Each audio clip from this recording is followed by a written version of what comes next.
দীর্ঘদিনের আমাশয় থেকে মুক্তি, 5টি কার্যকরী আয়ুর্বেদিক ঘরোয়া প্রতিকার। দীর্ঘদিন ধরে চলতে থাকা আমাশয় শরীরকে দুর্বল করে ফেলে। এর ফলে শক্তি কমে যায়, পেট ব্যথা করে, আর স্বাভাবিক জীবন দুর্বিষহ হয়ে ওঠে। তবে আয়ুর্বেদে রয়েছে কিছু পরীক্ষিত ঘরোয়া সমাধান যা দীর্ঘস্থায়ী আরাম দিতে পারে। আয়ুর্বেদিক ঘরোয়া প্রতিকার। 1. হরিতকি চূর্ণ। প্রথম প্রতিকার হল হরিতকি চূর্ণ। প্রতিদিন রাতে শোবার আগে 1 চিমটি হরিতকি চূর্ণ ঈষদুষ্ণ জলের সঙ্গে সেবন করুন।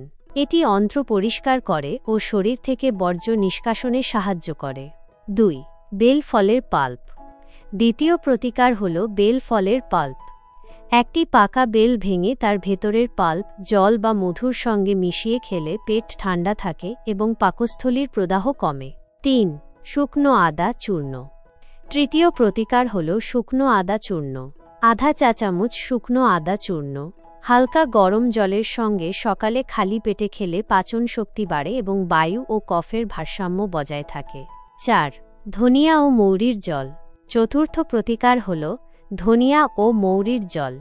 1 চা চামচ ধনিয়া বীজ ও 1 চা চামচ মৌরি 2 কাপ জলে ফুটিয়ে জল অর্ধেক হলে ছেঁকে পান করুন। এটি অন্ত্রকে শান্ত করে ও বারবার পায়খানা হওয়া বন্ধ করে। 5. ইসবগুলের ভুসি ও দই। পঞ্চম প্রতিকার হল ইসবগুলের ভুসি ও দই।